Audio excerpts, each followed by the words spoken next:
Hello everyone, అందరికీ నమస్తే. Welcome back to our channel. మనం టమాటా పచ్చడిని అయితే రకరకాలుగా పెడతాం, ఉడకబెట్టి పెడతాం, ఇన్స్టంట్గా పెడతాం.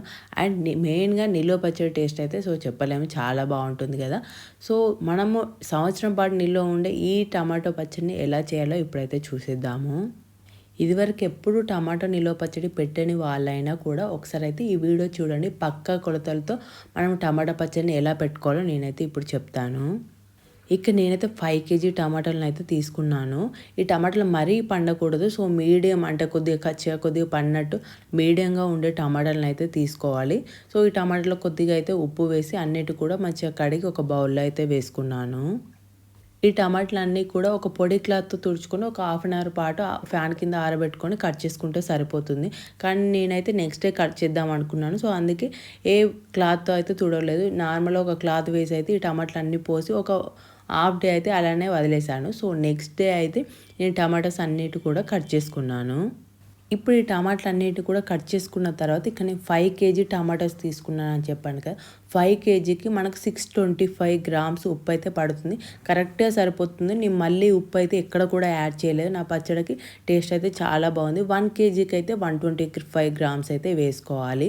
అండ్ ఇక్కడ ఇందులోనే ఒక 2 టేబుల్ స్పూన్స్ వరకు అయితే పసుపు వేసి వీటన్నిటిని కూడా కలిపి ఒక రోజంతా కూడా మూత పెట్టి పక్కన పెట్టుకోవాలి.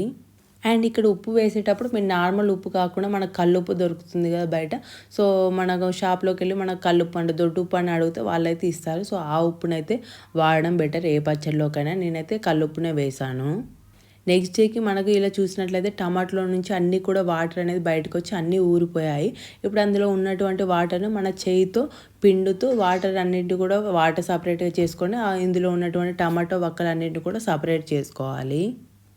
ఏవైతే మనం టమాటాల నుండి జ్యూస్ పిండాము కదా, ఈ టమాటో ముక్కలన్నింటినీ కూడా తీసుకొని వెళ్ళైతే నేనైతే ఎండలో ఆరబెడుతున్నాను. ఇక్కడ మాకు మేడ పైన ఒకటి రేకులా ఉంటే దానిపైన అయితే నా చున్నీ వేసుకొని అయితే ఆరబెట్టుకున్నాను. వీలైనంత వరకు ఒకదానికొకటి అంటుకోకుండా అన్నిటి కూడా దూరంగా వేసుకోవాలి. మెయిన్గా ఇక్కడైతే కాటన్ క్లాత్లో వేయండి. నాకైతే తెలియక ఇలాంటి పాలిస్టర్ క్లాత్లో వేసాను. సో దానివల్ల పదన అనేది ఈజీగా ఆరక సో నాకైతే కొన్ని ఎక్కువ డేస్ అయితే టైం పట్టింది. ఇక్కడ ఇందులోనైతే ఇంకొద్దిగా జ్యూస్ అయితే ఉంది.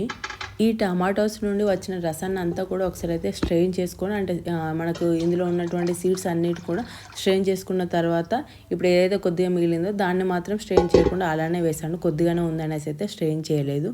ఇప్పుడు ఇందులో మనకు 5 కేజీ కాబట్టి ఇక్కడ నేనైతే 1/2 కేజీ వరకు చింతపండును అయితే తీసుకున్నాను. ఈ చింతపండులో ఏమైనా విత్తులు ఉన్నా కూడా ఏమైనా నారలు ఉన్నా కూడా వాటిని తీసేసి అయితే ఇందులో వేయాలి. నాకైతే 5 కేజీ టమాటోస్ కాబట్టి 250 గ్రామ్స్ చింతపండు వేసాను. ఒకవేళ 1 కేజీ పెట్టాలనుకునే వాళ్ళైతే 50 గ్రామ్స్ చింతపండు అయితే వేసుకోండి. ఈ చింతపండు మొత్తాన్ని కూడా ఇందులోనే, అంటే ఈ రసంలోనే ఒక రోజంతా కూడా అలానే వదిలేసి నెక్స్ట్ డే అయితే మిక్సీ పట్టుకోవాలి. మిక్సీ పట్టుకొని మన స్టవ్ పైన అయితే బాయిల్ చేసుకోవాలి.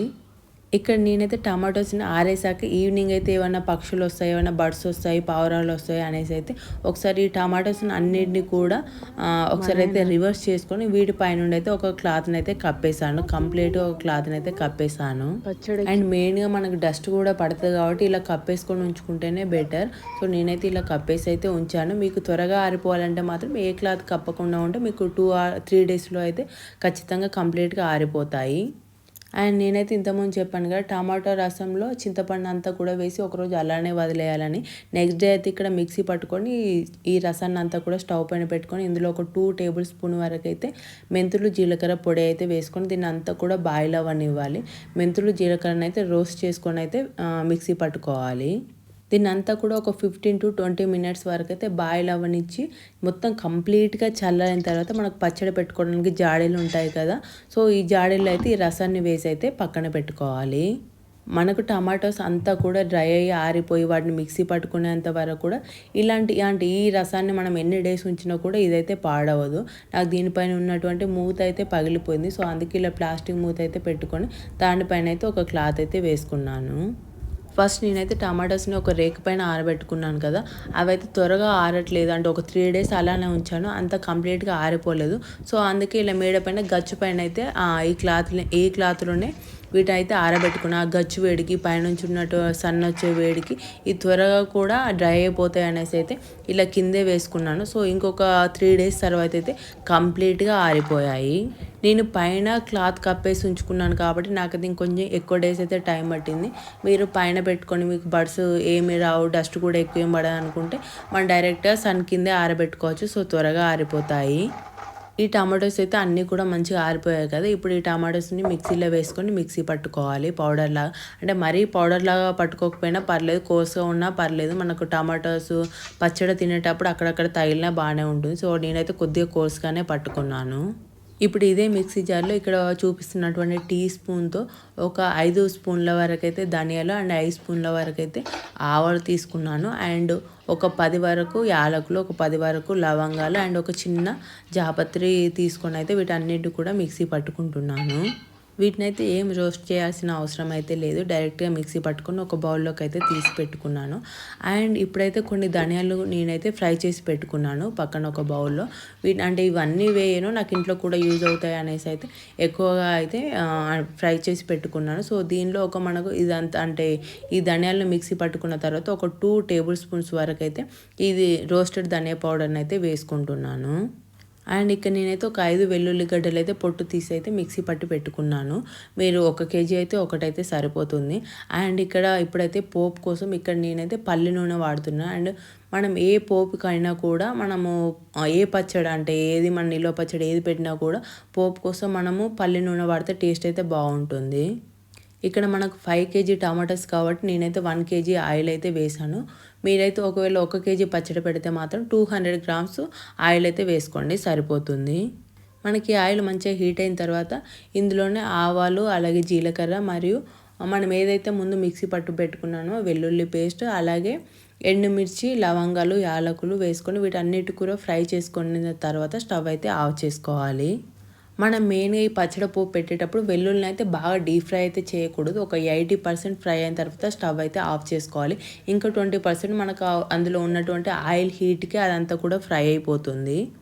ఇవన్నీ కూడా ఫ్రై అయిన తర్వాత స్టవ్ ఆఫ్ చేసుకొని ఈ నూనె అంతా కూడా చల్లారిన తర్వాత అంటే జస్ట్ గోరువెచ్చగా ఉన్నప్పుడు ఇందులోనే ఒక టీ స్పూన్ వరకు అయితే జీలకర్ర, మెంతుల పొడి అయితే వేసుకున్నాను. మనం పచ్చళ్ళలో ఎక్కువ ఆకుపొడిని అయితే వాడతాము. ఇక్కడ నాకైతే ఆకుపొడి కొద్దిగా తక్కువ ఉందనేసి అయితే ఇంట్లో ఉన్న కారపొడిని అయితే వేసుకున్నాను. మనం కారపొడి ఎంత వేయాలి అంటే మనం టమాటోస్ పౌడర్ని పట్టాం కదా, ఆ టమాటోస్ పౌడర్ని కూడా ఇంతకుముందు నేనైతే ఇదే బౌల్లో వేసుకున్నాను. టమాటో పౌడర్ మరియు ధనియాలు, ఆవాలు, యాలకులు, లవంగాలు వేసి అంతా కూడా మిక్సీ పట్టుకున్నాను కదా. సో ఈ పేస్ట్ అంతా, ఈ పౌడర్ అంతా కూడా నేను ఇప్పుడు ఏదైతే కారపొడి ఎంతైతే అయిందో సో అంత అయితే ఈ పొడి అంతా కూడా అయింది. అందుకే నేను కారపొడి కూడా దీనంతే వేసుకున్నాను. సో రెండు మనకు ఈ టమాటోస్, ధనియాలు, లవంగాలు, యాలకులు ఇవన్నీ కూడా పట్టిన పొడి ఇదంతా కూడా ఎంత అయిందో దీన్ని బట్టి మనం కారపొడి అయితే కొలుచుకోవాలి. ఈ టమాటా పౌడర్, కారపొడి వేసుకొని అంతా కలుపుకున్న తర్వాత మనం ఏదైతే మనకు టమాటో రసంని జాడీలో పెట్టుకున్నామో సో ఆ రసంని అయితే ఇప్పుడు ఇందులో అయితే యాడ్ చేసుకొని మొత్తం కూడా మంచిగా కలుపుకోవాలి.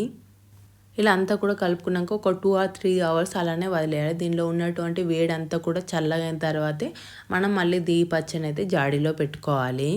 ఇక్కడ మీరు కనుక అబ్జర్వ్ చేసినట్టయితే మనకు ఆయిల్ అయితే ఏమాత్రం కూడా ఎక్కువగా అవ్వలేదు, కరెక్ట్గా సరిపోయింది. ఇక ఈ పచ్చడిని అంతా కూడా చల్లయింది. సో చల్లైన తర్వాత నేనైతే ఇక్కడ జాడీలో పెట్టేసుకుంటున్నాము. ఇది మనం పచ్చడి పెట్టిన రోజే కాబట్టి సో ఆయిల్ అనేది అయితే ఇలా ఈక్వల్గా ఉంది. నెక్స్ట్ డేకి అయితే ఇంకొద్దిగా ఆయిల్ అనేది అయితే ఊరుతుంది. సో మనకి ఈ పచ్చడి పైన మూత పెట్టుకొని ఏదైనా ఒక కాటన్ క్లాత్ కప్పేసుకొని పక్కన పెట్టుకుంటే సరిపోతుంది. Thank you for watching. Please subscribe. Bye.